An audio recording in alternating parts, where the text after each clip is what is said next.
Hey guys! Well, coming off of Final Fantasy XIII, I figured I may as well get the other Final Fantasy that I really despise out of the way. And I think that'll be all the numbered ones anyway.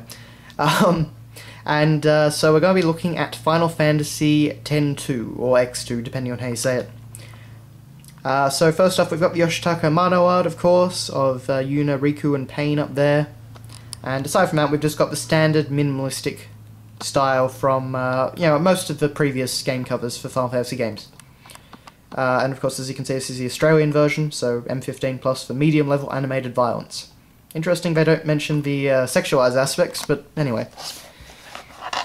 So on the side, pretty standard. On the back we get this giant render of Yuna. Yuna's behind. And of course Riku and Pain as silhouettes over there. So yeah. We get some nice screenshots down here and a pretty brief description of the game. So one of the things that really annoyed me about Final Fantasy X-2, aside from everything basically except the battle system, was it was kind of like watching this over-sexualized Japanese anime. And, you know, for Final Fantasy that really didn't make sense, especially back then. And especially coming off of Final Fantasy X, which was kind of like this really, fantasy-based universe, sort of with some medieval laws and that sort of thing. It didn't really make a whole lot of sense to me. And especially as I was still a bit younger when I played this, it was really an odd decision to me. Like, everything wasn't cool and mature anymore. It was just kind of sexy. But anyway. So on the disc we've got this kind of grey background, but with the logo it looks really cool. As you can see, it's holographic there. And interestingly enough, they have electronic arts on the disc, so I don't know what they did in this, but I don't know, maybe they helped to publish it somewhere along the line? Seems odd. I've never seen that on any other Final Fantasy game, but yeah. Then we have the manual. And this thing's in full colour, so that's pretty good. We've got lots of artwork. So on the front cover here we've got Yuna dual-wielding pistols.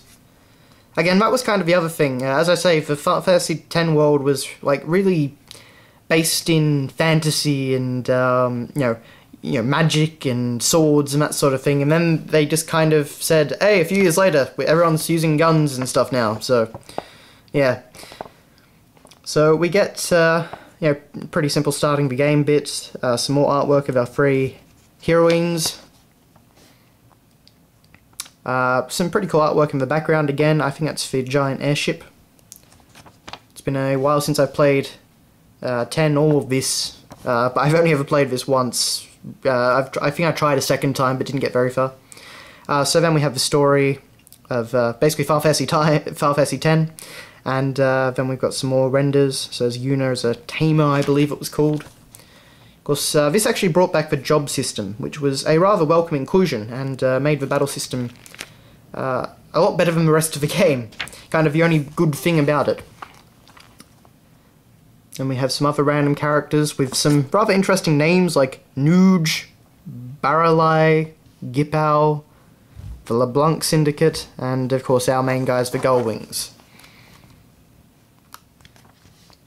But aside from that, it's a pretty stock standard manual. You get some renders, some screenshots. But overall, for PS2 era, that was when we started to go black and white. It's pretty nice.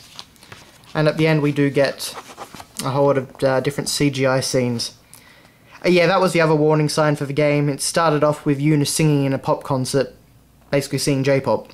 So, yeah.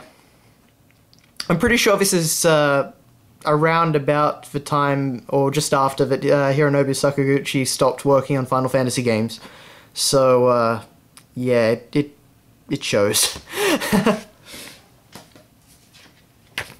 And aside from that, we also get a little pamphlet about the instruction booklet. So, with so many enemies, and we've got all the different renders here, Cactuar rather. So lots of great renders there. You'll need a good friend, so you can buy their strategy guide if you really need it. I'm pretty sure this game was incredibly straightforward, incredibly linear, but I may be wrong. But And yeah, so that's basically that.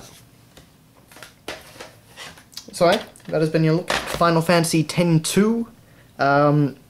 Yeah, don't buy it. Stay away from it. But if you want to complete your Final Fantasy collection, I guess you got to have it. But you know, the box looks nice. It's nice and minimalist, and the packaging's all in full color and nice. So yeah, not bad job on that.